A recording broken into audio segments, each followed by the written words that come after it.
sis. How are you? Good to see you. Same here. You look Welcome. stunning. Thank you. Very nice. Amazing. Come and take a seat.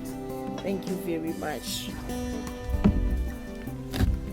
Thank you. I'm so glad to be here. I'm happy to see you too. Thank you, Looking forward to our talk. Yeah. And welcome to KuziTalks. Thank you very much. Yeah. Hey everybody, welcome to KuziTalks, a talk show that we talk about different inspirational topics with different people from all walks of life. And today I am so excited with this magnificent woman. I've never been called magnificent Barbra. How are you doing, Barbra? I am fine, thank you. Welcome to KuziTalks. Thank you very much for having me here. Thank you. And guess what? All of you are going to be inspired by what we're going to share and talk about today. Barbra, you are such an amazing woman. And personally, you've inspired me. I always get inspiration from you. I'm holding here a book that she wrote. Her full name is Barbra Nyangairi, and she wrote this book that I'm holding. It's written Thriving as a Stepmother, Equipped for Success. What inspired you to write this book, ma'am? A lot of things, and please call me Barbra. Barbra, yes. So writing Thriving as a Stepmother, Equipped for Success is about a journey that I've taken as a stepmother myself to two wonderful young men who have grown, who were children when we started, young, when we started this journey together. Yeah. And for me, it's about talking about how the journey unfolds. And I look and see, you have had so many experiences of nasty, wicked stepmothers. And I wondered that, is it something that just happens, or people are not equipped for the journey that they will take as a stepmother? Definitely knowing that there is obviously a honeymoon phase to any relationship. Yeah. But when reality sets in, unfortunately for the blended family, who is people that are coming together from previous unions, there is a lot of baggage. Right. So you start a ready-made family, and the dynamics of that is just shocking, to say the least, for many women. And a lot of times they don't know how to respond to the many feelings that come, some contradictory. You love your husband, but you seem not to be able to stand your husband's children. And you're like thinking, how do you balance that? I know. Yeah. All right. Now, this is a must for any stepmother, for any stepfather out there, for any stepchild. This is a must buy book. I tell you, I've read part of it. I'm going to finish it very soon. It's very inspiring. You need to buy this book. You're launching this book anytime soon, right? When exactly are you launching this book? On the 30th of October at the Jameson Hotel. All right. Right here in Harare in town. So that's where the launch is. It's free, starting from 12 noon to 4 p.m. just to talk about the journey of writing the book, just to talk about and to just share different experiences that I have encountered in my journey, as well as because of my journey as a stepmother, I was also very curious to understand other women's journeys as stepmothers, because every experience is different. It's not the same. Yeah. Blended families come in different shapes and forms, and as such, they have different complications, different dynamics. But I would like to say that for me, the journey has been worthwhile. That's good. Not many stepmothers, many stepdads would say that statement. I guess it's like you're saying, it's a long journey. It doesn't happen overnight for you to get used to the new life, to the new norm, to that blended family. Maybe let's talk about your divorce, right? And then you got into this new relationship. Where did you meet with your husband? I knew that was coming, right? Yeah. So I met my husband about 8 years after my divorce.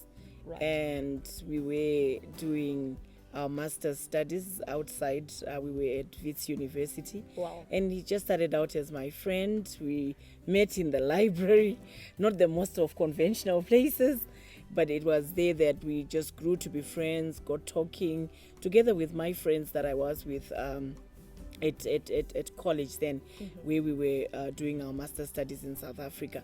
So that's how we met.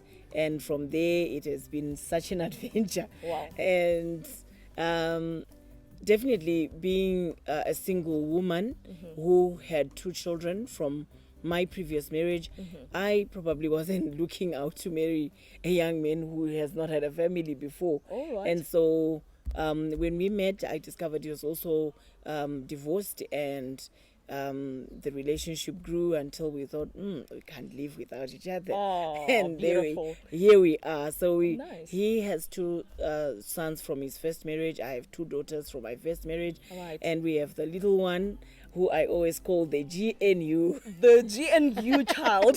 the unity child. I know, Yes. especially in our African in our African culture, that seems to be the like a most important part of the new union that will be in families. How so? Or is it something that you planned on, or it just happened to have this GNU child?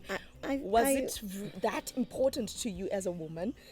Maybe you were telling yourself, I need to give him a child so that we we gel and we bond more. I really want to emphasize that children don't bond relationships. I would not be divorced if they did. Right. And all the other women and men out there know that You're right. children don't necessarily bond a union. And many women in blended families or in step families are under so much pressure to have children. And I would say that whatever did not work in the past, if not resolved, will not work again, even if there are children in the new union. Right. And so I always tell women that I interact with that don't be under pressure to have children. If the conditions are not right, if you are not feeling that it's safe, secure, don't pressure yourself. And understanding that most marriages take place when you're a little older. Sometimes you are past 35, like I was.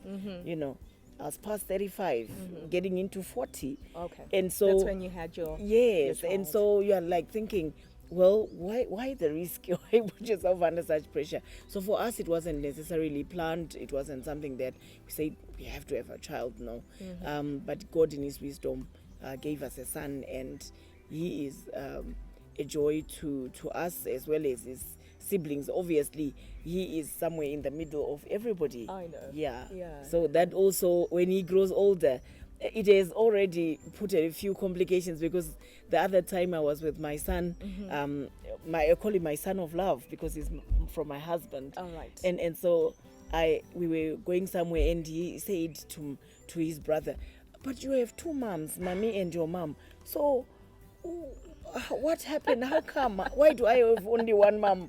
Yeah, So already it's complicating exactly. things He's and the beginning to comparisons think about. So now he's young. He still can't comprehend why his brothers would go on weekends and holidays to their to mom. the other side, And so and different grandparents even as well. It's just a lot. Yeah. But you know what? I think with the new generation right now, there are a lot of these blended families. Why? Because I believe there's now a high rate of divorces out there, and people are remarrying. If things don't work, they move.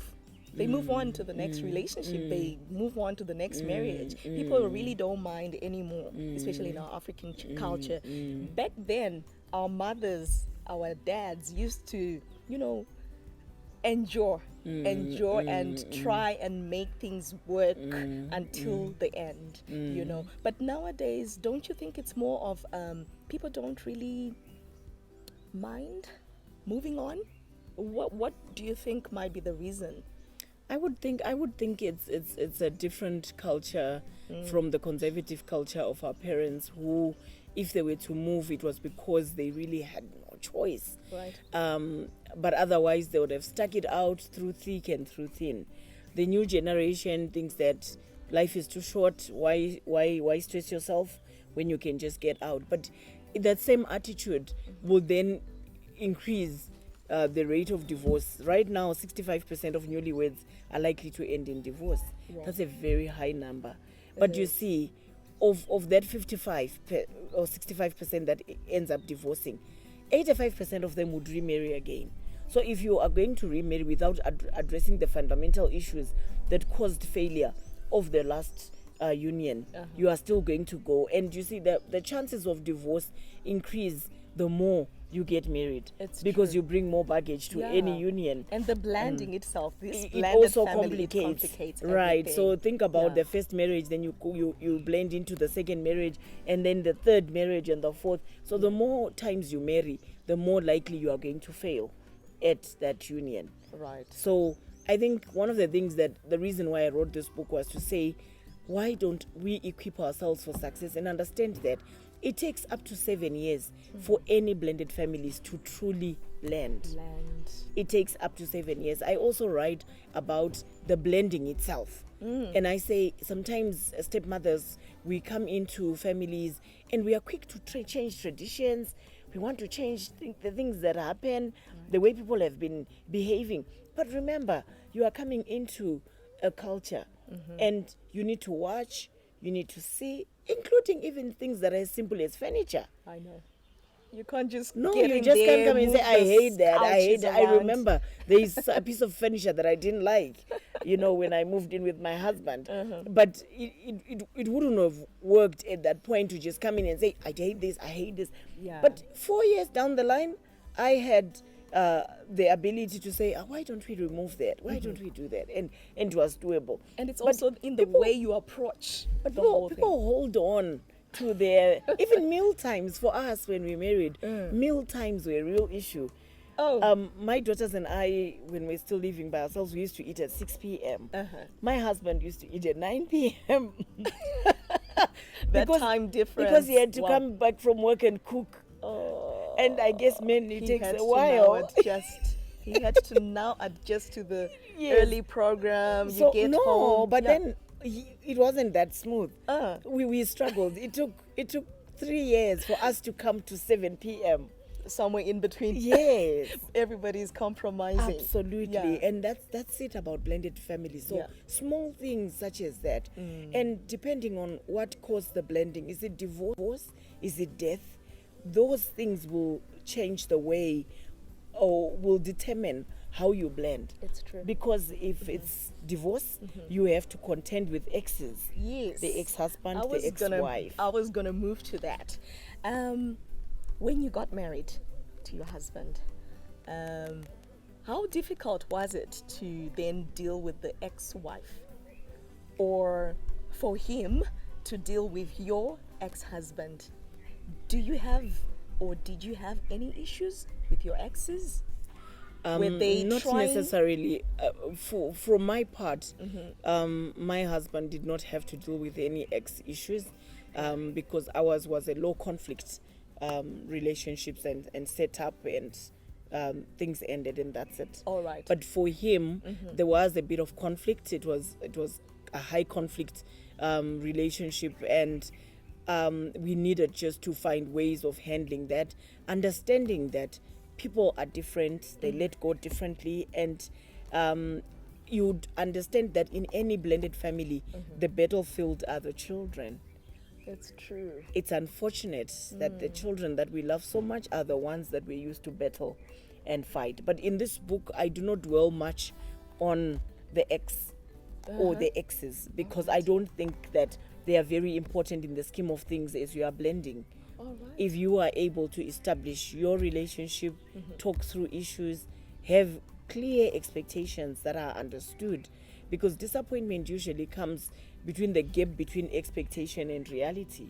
Right. So if all that is clear, I don't think that you need to dwell much on the people that are outside of this union, but understand that they impact your union. Yeah. They impact the responses that you are receiving or getting. Yeah. Because your past, you carry it with you, you bring it into this union baggage.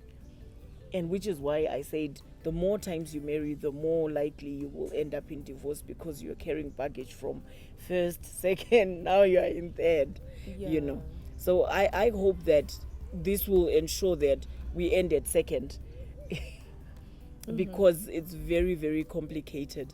So the issue of blending, like I said, some people want to use the blender, you know, the food blender, put things in there, Everything. quickly. It won't work. It won't work. I then was reading a book on blending families in America by a certain author, and he says the blended family should cook like a slow cook. Right. Slowly, Right, slowly, right, slow. right. Don't rush. It's a process. Don't rush too much to make changes on what people eat, how they dress, how they organize their lives. Don't rush. Slowly, watch and see where you can make changes, and slowly, incrementally. Yeah. Yeah. Oh, powerful and very interesting. All right, I do have a question with on how you handled the children. When you got married, did they like have time to stay with their mother, or they automatically just came into your life? All of them? You say there were two. Both of them, did they like start staying We with you? we all had them, all of us, including mine. Yeah. So from day one, You were it's together. a family of 4 Wow. children, and mother and father, and everybody. You know, it's like getting into people's spaces. Yeah. Because already when there were the two of them, there were certain things that they were doing. Now there are 2 girls. Right. You know, I remember certainly my son, my older son, from my husband would actually say to my daughter, "So when are you going back to your house?" Oh no. And how old were they, these 2 boys? So old? the little one was, I think, 5, 5? and my older son was 13, 14. Okay. He was a My teenager. daughter was 15. Uh-huh. Yes. Teenager. Yes. And And then- the other one was also around 8. 8. Yes. Okay. Mine okay. was 8. All yes, right. Yeah. So you had 2 teenagers in the house. In the house, and younger ones, and it's always easier for the younger children. Yeah, to because you are accept- telling them Yeah, what to do. You're just yeah. showing them But how to do these things. ones but are like, these teenagers, we have a way of yeah, life. We're used to. I They- mean, my they've got dad so by many- myself. They've got so many questions to ask. They're so inquisitive. They are also wondering wondering, what's going on. And who are you? Who Why are you here? Why are you? Or why are we here now? Especially why for not? my daughters. Why are not we at our here? own Like, space? mommy, and is this the best thing? So I remember one of the things that I write in this book is that we need to be aware that it is you who are in love. Yeah. Your children are not in love with you. right? Either of you. Your children are not in love. You are the ones that are in love, that have made a decision to come together and live together.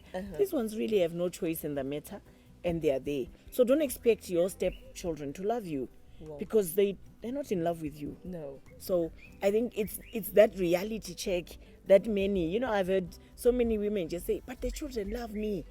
Okay, they may, especially if you are still out there. All But right. the moment you come You stay into the together. home and you are now together, it changes the whole, there are so many women that have come to say, I feel so disillusioned. We were getting along well until I came in. Now, when you came in, you became permanent. Yeah. Like you're not going anywhere. Let's face reality. That's it. So how do you ease children into this? Yeah. So for us, I think it was a lot of talks. For us, it was a lot. For me personally, it was prayer, because I believe that for one to love a child who you did not give birth to, it takes a lot of love from God. So for me, it was the love of God that had to saturate me first, so I can love my children from my husband in the same way as I loved my biological children. Wow. Oh, interesting.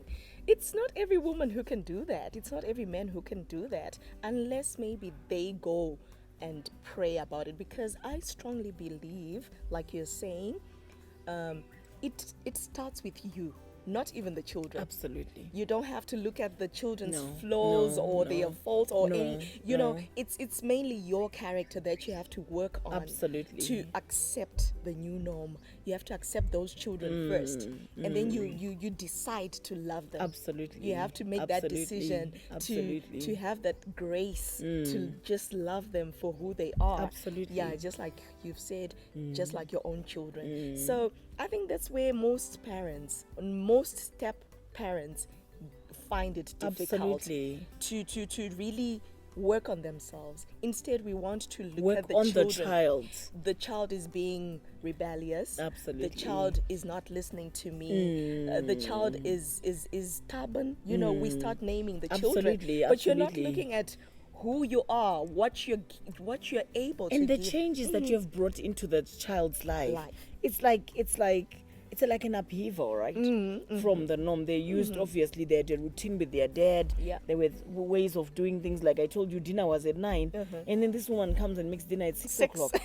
And like, That's early. it's too much. What do we do with the rest of the evening? You know, so it's about understanding and putting yourself into the shoes of the children, understanding that. I think for me it was mostly empathy to say, you know, none of our children asked for this. How do we ease them in, Yeah. you know, in a way that allows them to still become adults who are not dysfunctional? A lot of dysfunction that we are seeing in our society today is breeding from how people were raised. And so true. and a lot of dysfunction is causing a lot of breakups in marriages again. Because, you know, divorce, death breaks people. It brings brokenness inside. So now I'm looking at children who have been scarred by divorce, who've been scarred by death, and I want them to be normal. There's and I no way. expect them, no, there has to be a healing process that happens in that union. But how do you provide healing if you as a stepmother are not equipped to understand that the children's responses to you are not about you? It's not personal. It's not personal. They are hurting. Your being there shows that their mother will not be able to come back, or that their father will not be able to come back. Your being there shows that the divorce is final, that your parent really died and is not there. So it's not when they are aggressive or resist you, it's not personal. Most people take it personally in blended families, that your child doesn't like me. No, it's not like they don't like you. They don't like the idea of you replacing or being in the place where their mother should have been, because your marriage shows that it is over. No hope for a reunion, which every child hopes for. I know. That I wish our parents would get back together. I wish they. So now you marry is like final. It's done. You know. So the children are responding to their own feelings, trying to make sense of their own lives. And there you are, taking it personally. So we have to walk through this journey together. Because like my son would ask my daughter that, so when are you going back to your house? Was like, I feel an invasion of space. My space has been taken. And so she would come to me and say, he asked me when we're going back to our house. When are we going back to our house? And your answer now. We're not going anywhere. And would you then go and talk to the brother? I would to the ask son? my husband to go and talk to talk him to and him. explain. All right. You know, Okay. that no, this is like forever now.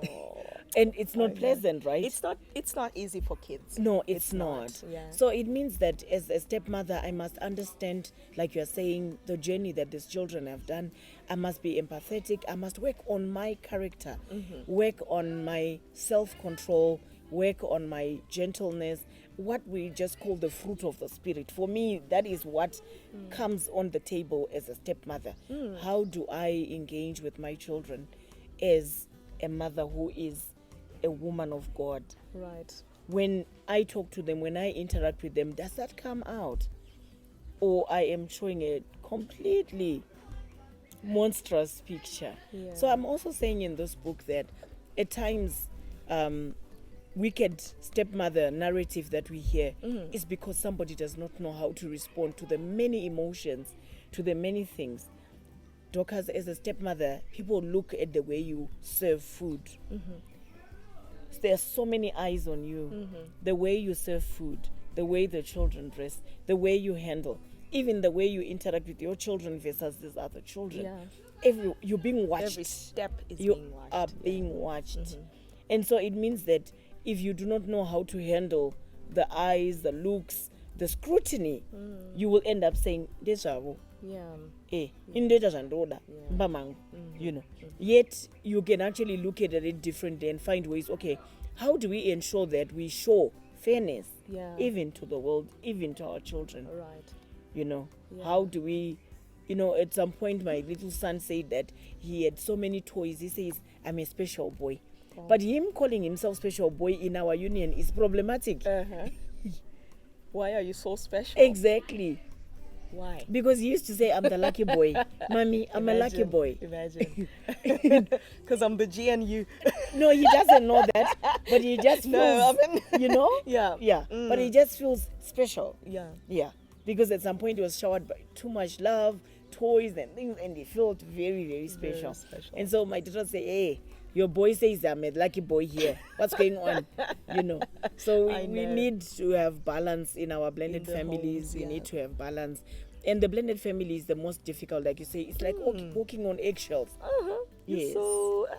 You're so reluctant. You're so like. You have to be think too through. careful. Because if you have your biological child and you discipline them, and you have your stepchild and you discipline them, it's perceived differently. So that's the eggshells that every stepmother has to walk on. On that note, how have you handled relatives? Because obviously it's not just you, your husband, and your children that we're talking about in a blended family. You also have relatives, your husband's relatives, who obviously visit.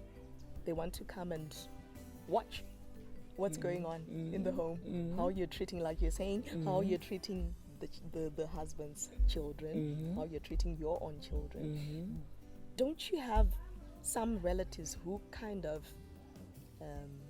try and diminish you, try and belittle you, try and call you names? How have you handled such, if there are any? I think in any family there are obviously going to be issues, but remember that a stepmother is already untrusted.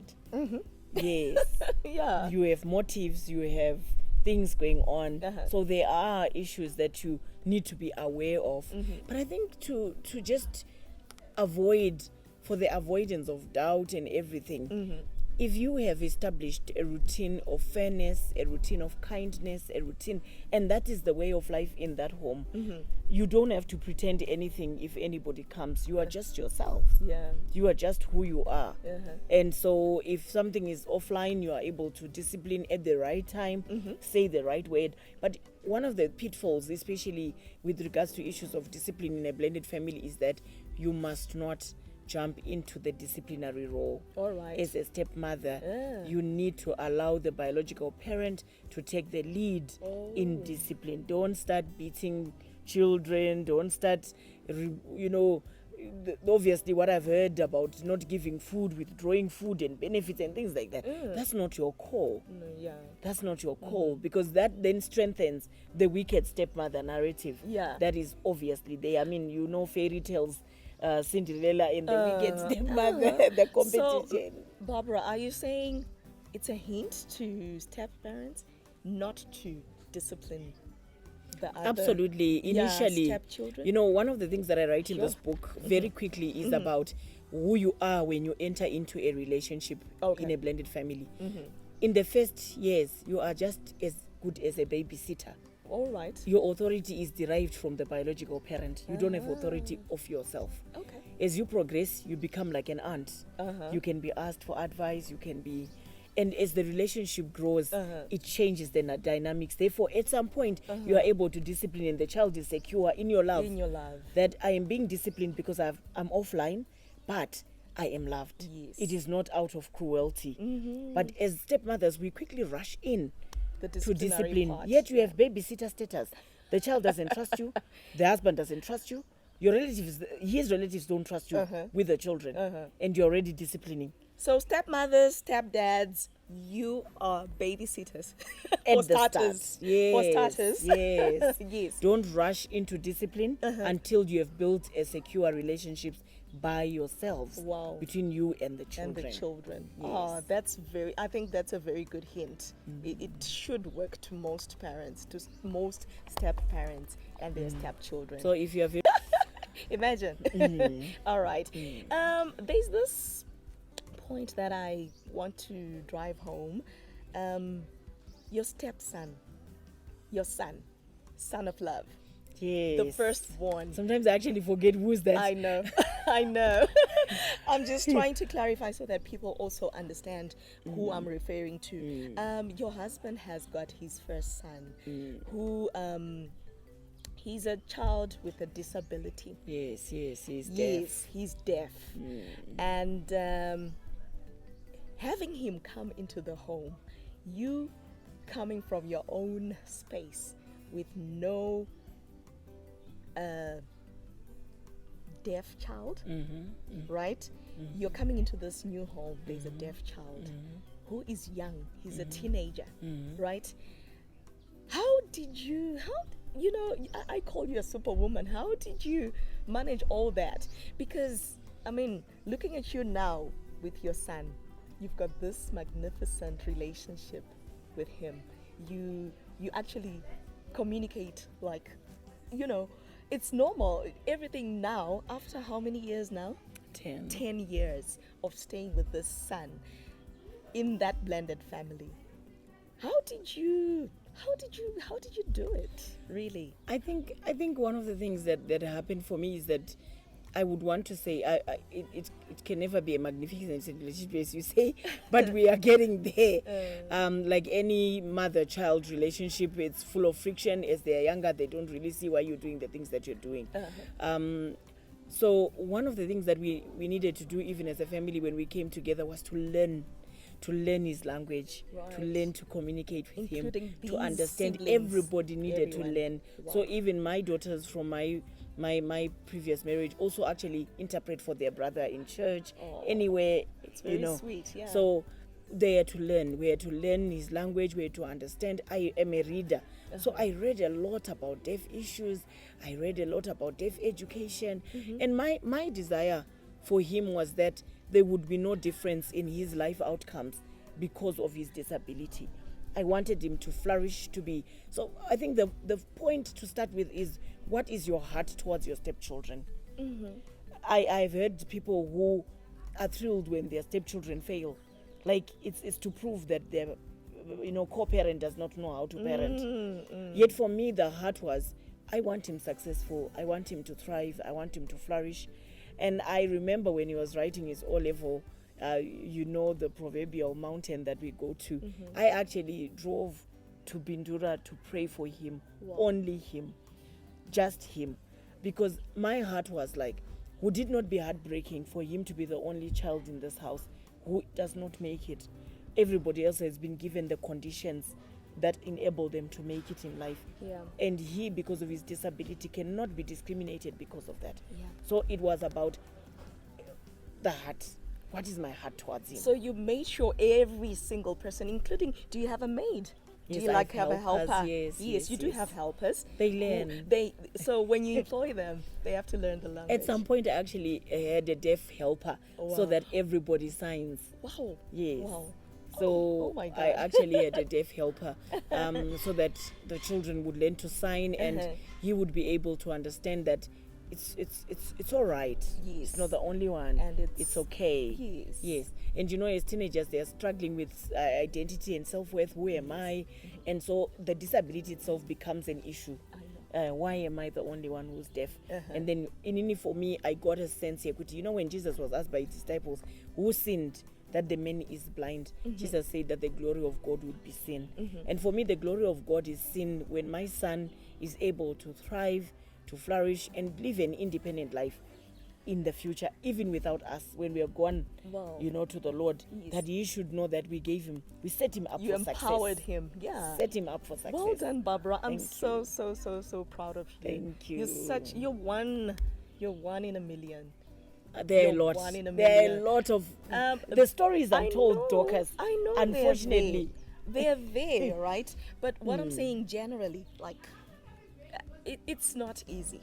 That's all I'm saying. It's not easy for just any other woman or any other man to just accept someone's child, as they are. yeah.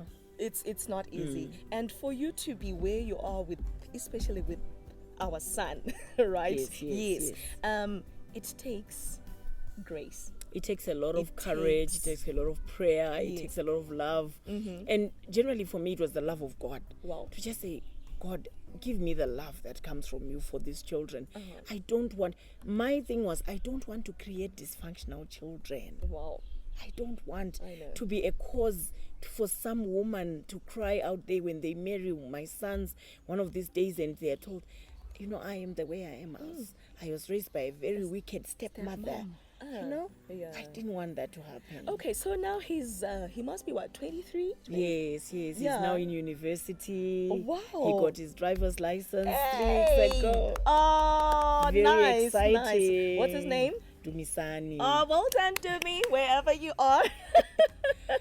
That's nice. So it's exciting. Is he going to work? Yes, he started to work. He is just finalizing his diploma in social work. We hope he can do his degree. All right. But already you are seeing that his life is not what the enemy would have destined for him, because many of our deaf people are in the streets selling airtime, selling sweets, and I hope that he will also be able to support young people who are deaf and raise them encourage up them, yeah. and be a model to Yes. show that with resilience. I tell you, my son is a hard worker. He reads, he studies, he works hard. Whatever he really puts himself to do, he will do it.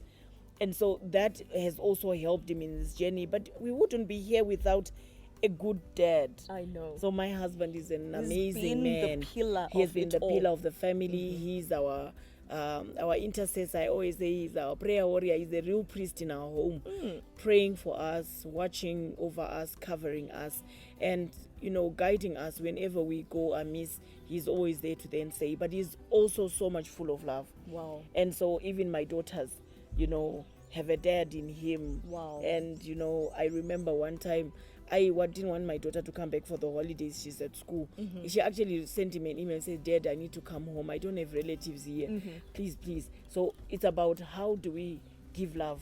And love always comes back to you when It you does. give it. It Yes. does. I have experienced it. It really comes in so many different So many ways. ways, Yeah. yes. And Barbara, you haven't just helped your son. I know you have a trust. It's called Deaf Zimbabwe Trust, right? Yes, we co-founded Deaf Zimbabwe Trust in Yes. order to support parents and persons who are deaf and hard of hearing. But now we provide support to almost everybody Wow. with a disability. We do the best that we can. Wow. Yes. Oh, nice. Well done. Thank well you. done. And you obviously have another forum for blended families. It's the Blended Families Forum. It's still in its infancy, Yeah. growing, and I'm excited that this is an opportunity to actually talk about the first time. So, Kuzi, you are one woman who is making things happen. So, Thank the Blended you. Families Forum is one such forum where we hope we create a platform that parents who are in blended families can come and talk. At times, you just want to tell someone Yes. something, Share. and it makes it lighter already. Yeah, it does. And you go back home, because some of the responses that we do are because we have no one to talk to. We're bottled inside. And one of the things that I need to tell parents is don't hide. There is nothing to be ashamed of if you're in a blended family. Nothing. Even our Lord Jesus, if you're of the Christian faith, was raised by a stepdad, Joseph. It's Yeah. So there is nothing to be ashamed. Yeah. Come out, get help, get support. Get support. Yes. Yeah. Because I think most people, we end up being in these blended families, but we still are bleeding. We are Yes. wounded ourselves, but we still want a partner. We still want a relationship, a marriage. But you haven't even cleared Healed, yourself. You haven't yes. healed. You're still in a process of healing. Yet you're putting yourself in this situation. You now have these extra people besides your husband or your wife, which are the kids. And then whatever is in you, It will come it out. will come out. It will. Absolutely. You'll end up imparting the children with your bitterness or yes, whatever it is that is yes, in your you. anger. So I strongly feel in that forum, first, I think you need to also counsel these parents who are coming to you. Counseling, I think, is very important. Absolutely. And that might actually help most parents to then go and give love out there. Absolutely, Yeah, absolutely. yeah. But you must want help. Yes. So when you are broken because of a divorce, because of death, healing has to take place. It has to. And when when you are whole, a whole person, not somebody who is dependent on another person to be happy, but when you're whole, Yes. you are then able to provide a holistic support even to your stepchildren. Yeah. Yes. That's right. All right. Barbara, thank you so much. Thank you Oh, so much. I thank think you. I know for sure we've helped one or two people out there. I know stepdads, stepmothers, stepchildren. You need to grab this book. Thriving as a Stepmother, Equipped for Success. It's written by Barbra Nyangairi, which is this magnificent woman here. Thank beautiful, you. and she's got a beautiful heart.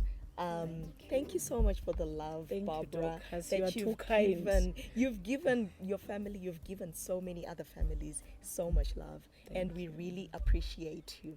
Thank you so very much, and much. keep on doing the good work. Thank Yes, you. thank you so much. All right, KuziTalks. Next time we'll be telling you who is coming on the talk show next time. So stay tuned, and thank you. God bless you. KuziTalks.